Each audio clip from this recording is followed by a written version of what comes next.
اعوذ باللہ من الشیطان الرجیم بسم اللہ الرحمن الرحیم وما اعجلک عن قومک یا موسیٰ قال هم اولائی علی اثری وعجلت الیک ربی لترضى قال فإنا قد فتنا قومک من بعدک وأضلهم السامری۔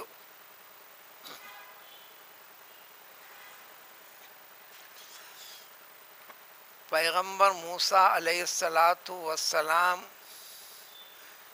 کی قوم یعنی بنی اسرائیل جو ایک زمانے دراز بلکہ سینکڑوں برس ایک زمانے دراز گویا سینکڑوں برس جس کا تذکرہ قریب 300 تا 400 سال کا تذکرہ ملتا ہے، فرعون اور فرعونیوں کے ظلم و زیادتی کا شکار بنے رہے، دنیا میں مصائب اور مشقتوں کے درمیان میں ذلت و خواری کو برداشت کرتے ہوئے زندگی گزاری، ہزاروں جانیں تلف ہوئیں، صرف اس بنیاد پر کہ یہ انبیاء کرام علیہ السلام کے ماننے والے، نبوت کے پیام کا اہتمام کرنے والے، توحید کے راستے کو اختیار کرنے والے، بت پرستی سے نفرت کرنے والے لوگ تھے۔ بالآخر اللہ تعالیٰ نے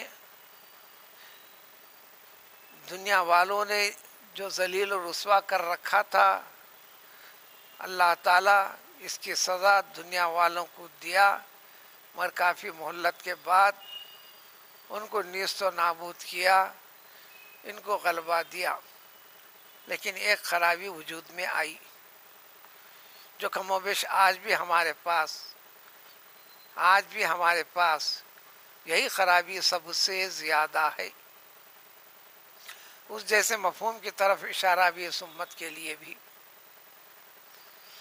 زمانہ دراز تک وہ قوم مشرکانہ تہذیب و تمدن، مشرک حکمراں طبقہ، مشرکانہ طرز کے اوپر جینے، زندگی گزارنے، رسم و رواج کرنے، شرک و بت پرستی کے میلے لگانے، اس جیسے تقاریب کرتے ہوئے ایک ایسا ماحول کر دیا گیا تھا۔ اس جیسے ماحول میں بھی مسلمان کہ ہم مسلمان ہیں، رسولوں کے ماننے والے ہیں، یہ کہتے ہوئے زندگی گزارنے کے باوجود بھی بہت ساری خرابیاں عملی زندگی کے اندر ان میں بھی پیدا ہو چکی تھیں، جو آج بھی یہی ماحول ہے ہمارے پاس بھی، دنیا کے اکثر حصوں کے اندر بھی، بلکہ آج اخبار سیاست کی بھی بڑی خبر، چائنا نے سرکاری طور پر باضابطہ ہر فرد کو اعلان کیا ہے، مذہب اور مذہبیت کا اظہار نہیں کرو گے، تمہاری زندگی کی سب سے آخری حد سمجھی جائے گی۔ وہ ملک کمیونسٹ ہے، کمیونسٹ کا نظریہ یہی ہے، بچپن سے تربیت ان کی یہی ہے، یہ اللہ پیدا کرنے والا، یہ سارے کے سارے دل و دماغ میں دور دراز تک عقیدہ فکر نہیں رکھنا، بس پیدا ہوئے ہیں دنیاوی اعتبار سے مضبوطی پیدا کرنا، یہی یقین، یہی اعتقاد، یہی اعتماد کے اوپر جینا، یہ اعلان ان کا نیا نہیں ہے۔ لا دینیت والا تصور، عقیدہ، اسی پر وہ جیتے ہیں۔ خود کو محفوظ رکھنا کیسے، خود کی زندگی باقی رکھنے کے لیے کیا کرنا ہے، دنیا کی ہر قسم کی جد و جہد، جس کو چنانچہ معاشی اعتبار سے فی الوقت ساری دنیا کے ممالک میں وہ ملک، اس ملک کا ہر فرد، ہر فرد، ایسا نہیں کہ گھر کا ایک فرد کمانا دمانا، اس کے تحت میں بیٹھ کر اس پہ بوجھ ڈال کر خوب کھاتے پیتے رہنا، بیوی بھی کھانا، بچے بھی کھانا، رشتہ دار بھی کرنا، فلاں بھی کہنا، پھر کمی کی شکایت کرنا، پھر حجت کرنا، یہ کرنا، ایسا نہیں، ہر فرد یہ کرے گا. جبکہ اسلام میں سب سے پہلی چیز للہیت، عقید توحید، مذہبیت ہے. جو اوپر والی چیز ہے دنیا اس کو نیچے کرنا چاہتی ہے. یعنی وہ کمیونسٹ میں اس چیز کو، اس عقیدے کو درست کرنا یہ نہیں ہے، وغیرہ وغیرہ. تو موسیٰ علیہ السلام کی قوم کو بھی طویل زمانہ گزرنے کے بعد بہت ساری چیزیں دینی اعتبار سے، تعلیم کی، تربیت کی، سمجھانے کی، سمجھنے کی یہ ضرورت تھی. کل یہ بات ذکر کر دی گئی تھی کہ اب یہ نجات پانے کے بعد یہ میدان تیہ میں جب انہیں جہاد کر کر اپنا ملک جو قدیم پرانا سینکڑوں برس پہلے چھوڑ دیا تھا، ملک شام کو، بیت المقدس کو، فلسطین کے آس پاس والے حصے کو جو چھوڑ دیا تھا، اللہ نے بتا دیا، اور یہ بھی بتا دیا تم جاؤ، ان سے آمنا سامنا کرو، لڑو، اپنا ملک لو، وہ رہو، تمہیں مل جائے گا. لیکن اس قوم نے انکار کر دیا. وہ قوم لڑائی کے اعتبار سے، دنیاوی جنگی تیاریوں کے اعتبار سے ہم سے زیادہ شدید پختہ معلوم ہوتے ہیں. ہم اپنی جانیں گنوانا نہیں چاہتے، ہم یہ محنت کرنا نہیں چاہتے. اے پیغمبر موسیٰ، اے پیغمبر ہارون، تم دونوں جاؤ نا، تم دونوں جا کر تصفیہ کر کے نمٹ کر آؤ، تمام کا تخلیہ کرا دو، سینکڑوں برس پہلے کا ہمارا ملک ہمارے حوالے کر دو، ہم رہیں گے، کھائیں گے، پئیں گے، لیٹیں گے. اور پھر بھی اللہ تعالیٰ نے غضب نازل نہیں کیا، نظر بند کر دیا، قید کر دیا میدان تیہ میں پورے مکمل 40 برس تک. لیکن مہربانی بھی کر دی، کوئی چھت نہیں بنے گا، کوئی دیوار نہیں بنے گی، آسمان کے نیچے رہو گی. موسم گرما میں دھوپ سے بچانا ہمارا کام، کھانے کا انتظام کرنا ہمارا کام. یہ فطری اسباب سے ہٹ کر قدرتی معجزانہ پہلو کے ذریعے سے، پابندی سے روز کا کھانا روز مل جائے گا، میٹھے کے ساتھ ملے گا. ایک ہی قسم کا پرندہ جو عمدہ رہے گا، حلال ہے، پاک ہے، جس میں کوئی عیب نہیں ہے، اس کا گوشت تمہیں روزانہ مل جائے گا. 40 سال تک دیے روزانہ میٹھا، یہ سب آسمانوں سے تمہارے لیے ہوں گا، کر دیا گیا.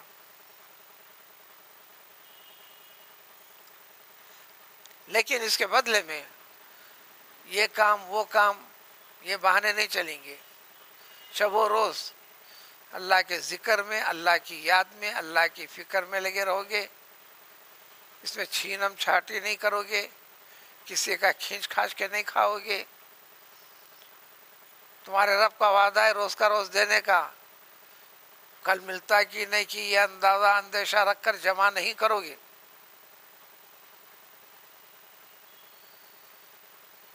لیکن خرابیاں پیدا کی. اس وقت تک کی فطرت جو اللہ تعالیٰ نے بنائے رکھی تھی، ہزاروں لاکھوں سال گزرے ہوں گے، کوئی بھی چیز ایک بار رکھنے کے بعد جو کی توں کیفیت رہتی تھی، سڑتی نہیں تھی، گلتی نہیں تھی. یہی بنی اسرائیل نے جب اٹھا کر جمع کر چھپا کر رکھنا چاہا تو اللہ نے اس کے اندر ایک فطرت اور بڑھا دی. دھیرے دھیرے اتنی دیر تک تر و تازہ رہنا، اس کے بعد اس کی کیفیت بدلنا، خراب ہونا، سڑنا، گلنا سب آ گیا. جو چل رہا ہے چلتا رہے گا. یعنی اللہ کا جو کام ہے رزاقیت، اس اعتماد میں کمی ہے، وہ یقین نہیں. آج بھی بولنا آسان ہے، کرنا مشکل ہے. تو ایک قوم نے بھی کہا یہ کیا دین کیسے باقی رہنا ہے، کیسا ہے طریقہ تو ہونا نا ہمیں. فرمائیے آپ اللہ تعالیٰ سے ہمیں سارے ہدایت روانہ فرمائے. تو اللہ نے اعلان کر دیا اللہ کے مقدس کتاب تمہیں دے دی جائے گی. سابقہ امتوں کو کتاب کی شکل پوری کی پوری کتاب دے دی جاتی تھی. پیغمبر وضاحت کر دیتے تھے، جہاں ضرورت ہے اس میں دے کر اللہ کا یہ فرمان، یہ کرنا، یہ نہیں کرنا، ایسا کرنا، ایسا کرنا. اور کسی کو تلاش کرنا ہے تو اس میں ڈھونڈنا، تلاش کر لینا. ہر ایک کو روزانہ تلاوت کا حکم نہیں تھا جیسا کلام پاک کا ہے. چند ایک گنتی کے اس کی طرف توجہ بھی کرتے تھے جو مخصوص رہتے تھے بندے. اس اعتبار سے بھی شان فضیلت اس امت کی، اس امت کے لیے ہر نماز میں کلام پاک کی تلاوت لازم فرض، اس کے بغیر نماز نہیں. قرآن کو ہاتھ لگانا عبادت، سننا عبادت، پڑھنا عبادت، اس کا ادب کرنا عبادت، پاکی کے ہاتھوں کے ساتھ اس کو چھونا عبادت. یہ زبان جو کبھی غفلت میں، گندگی میں، برائیوں میں، نافرمانی میں چلاتے ہو، جبکہ اس زبان کو ہم نے پیدا دیا ہے تم کو ہمارے ذکر کے لیے، لہذا اس کے لیے وضو لازم ضروری فرض کر دیا گیا. اس زبان کو پاک صاف کر کے، بلکہ اس کا اعلیٰ درجہ بتا دیا کہ مسواک کو اختیار کرو، اچھی طرح صاف ہو جائے، کیونکہ اس سے ہر لفظ نکلنے والا عبادت کا درجہ ہے، اطاعت کا درجہ ہے، ثواب کا درجہ ہے، اللہ کی رضامندی کے حاصل کرنے کا ذریعہ ہے. اور مقبول عبادتیں قبول کی جانے والی ہے. نماز پڑھنے کے باوجود بھی رد ہو سکتی ہے. ہماری نمازوں کا اندازہ دیکھیں تو رد ہونا ہی زیادہ امکان ہے. روزے پھینک دیے جائیں گی.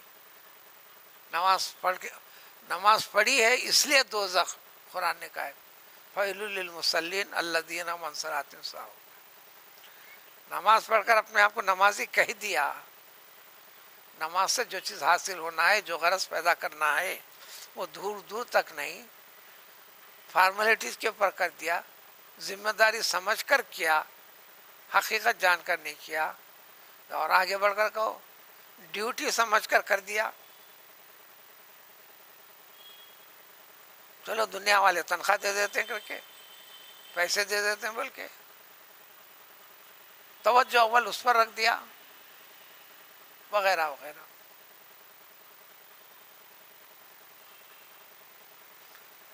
ہر زمانے میں اگرچہ یہ تھا گنتی کے منظر پہ نہیں آتے، یکا دکا صحیح ہے، ہیں آج بھی ہیں.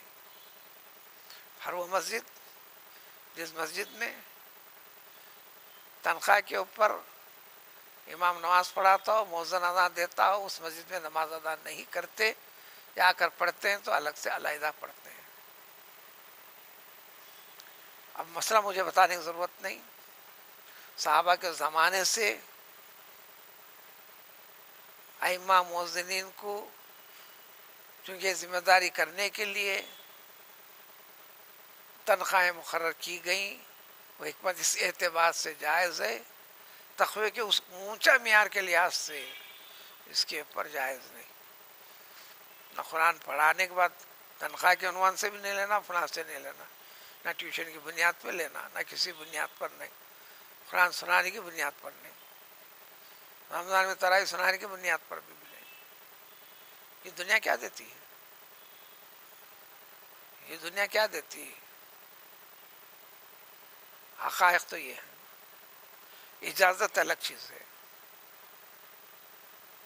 لوگوں نے کہا ہم کو اجازت چاہیے، حقیقت رکھ لو آپ اپنے پاس. اسے مؤذن کے لیے کہہ دیا، خالص اللہ کے لیے 40 دن بھی اذان دے دیا تو حشر کے میدان میں سب سے بڑا درجہ، سب سے بڑی دراز گردن کر کے نمایاں طور پر اس کو کر کے بتایا جائے گا۔ تو علماء کے درمیان میں، محدث میں بڑی طویل بحث ہے، مؤذن کا مقام بڑا ہے یا امامت کرنے والے کا مقام بڑا ہے؟ یہ طویل بحث ہے، اب وہ بحث مجھے سنانا نہیں ہے۔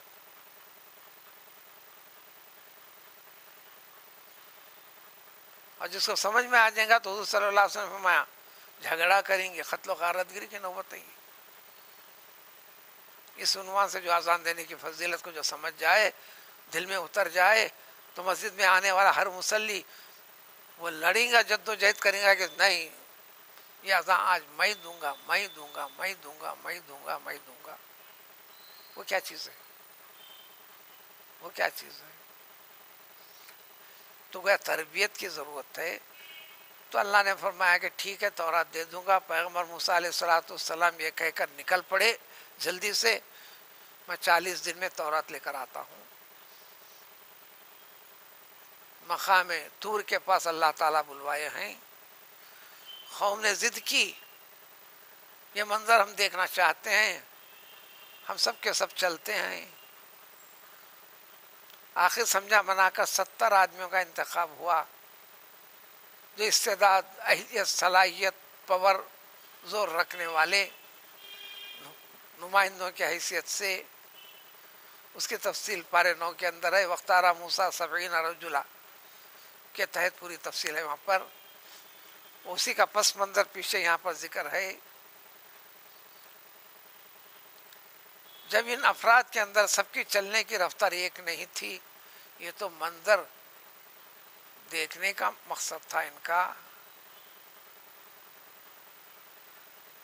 اور پیغمبر موسیٰ علیہ السلام میں اشتیاق تھا، اللہ نے طلب کیا، بلا لیا، اللہ سے ہم کلام ہونے کے ذوق سے محسوس ہونے کا تھا، یہ صبر نہیں کر سکتے تھے، یعنی نان اسٹاپ تیزی سے جانا، چنانچہ جلدی چلے گئے اور یہ دھیرے دھیرے چلنے لگے۔ اب کیفیتیں دوسری پیدا ہو گئی۔ وہاں جاتے ہی اللہ تعالیٰ نے فرمایا، یہ آج کی آیت کا سب سے پہلا لفظ، وما آجلہ کا، اتنی اجلت سے کیا کام کیا ہے موسیٰ، اتنا بھی جلدی کیا تھا؟ اپنے قوم کو چھوڑ کر میرے پاس جلد سے جلد پہنچ جانا، ساتھ لے کے نکلنے کا تھا تو تمام کو ساتھ لے کر آتے تھے، نکل گئے کیسا؟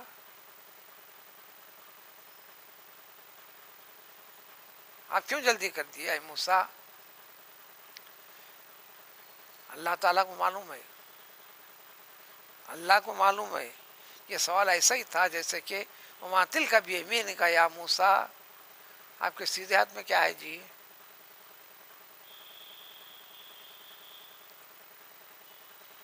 تم حقیقت اتنی جانتے ہو، اس کے اندر کیا ہے، یہ سمجھانا تم کو مقصد تھا۔ اسی طرح اللہ نے فرمایا کہ اتنی جلد بازی کرتے آگے کیوں نکل پڑے؟ تو آپ نے فرمایا میں آپ سے ہم کلامی کے اشتیاق میں، بے چینی میں، محبت میں، شوق میں۔ اب رہے ان کے آنے کے بعد آ رہے ہیں پیچھے، ہم اولائی، یہ سارے کے سارے علی اثری میرے پیچھے پیچھے ہیں، دور سے آئیں گے، آتے رہیں گے۔ لیکن میں نے واجل تو الیکا، میں اتنی جلدی کر کے آیا ہوں تاکہ میں آپ کو رضامند کروں، آپ راضی بھی ہو جائیں، خوش ہو جائیں۔ یہ اپنی حقیقت بیان کر دی۔ اللہ نے فرمایا تمہارے سے کیا ہوا معلوم؟ اب ساری کی ساری قوم ایک مصیبت میں پھنسی ہوئے جاؤ، یعنی قوم چاہا، اللہ نے ان کے لیے وہ آسان کر ڈالا۔ قوم کی، انسانوں کی چاہت کرنے والی ذات اللہ کی ہوتی ہے، لیکن ارادے کے ساتھ انسانوں کے ساتھ جوڑ کر رکھا ہے۔ اللہ نے فرمایا قد فتنا قومک، ہم نے تمہاری قوم کو ایک بڑی آزمائش میں ڈال رکھا ہے، پڑ گئے ہیں، آپ ادھر نکل گئے، جانے کے بعد وہ ہوا ہے، ایک خاص واقعہ ہو گیا۔ ایک سامری نامی شخص ساری کی ساری قوم کو جو آپ توحید کے راستے پر لائے تھے، ابھی تربیت باقی تھی، ساتھ ساتھ رہنا تھا نا، آپ ساتھ لانا تھا، ساتھ لے جانا تھا۔ تمہاری جلدی میں ایک شخص نے غلط طریقے سے ایک چمتکار کر کے بتلا دیا، قوم کو گمراہی کی طرف پلٹا دیا، قوم کا بڑا حصہ وحدانیت کے راستے سے ہٹ کر شرک اور مشرکانہ راستے پر نکل پڑا۔ یہ گاؤ کشی وغیرہ جو ساری کی ساری چیزیں ہیں وہ اسی کی کڑی ہے، اس کی ابتدا یہیں سے ہے، جس کا بانی مبانی سمجھو یہی سامری ہے۔ اب اس کی تفصیل یہاں سے اگلی آیاتوں تک چلتے رہے گی، انشاءاللہ سلسلہ آگے چلے گا۔ سبحان اللہ و بحمدہ، سبحان اللہ العظیم، لا الہ الا اللہ۔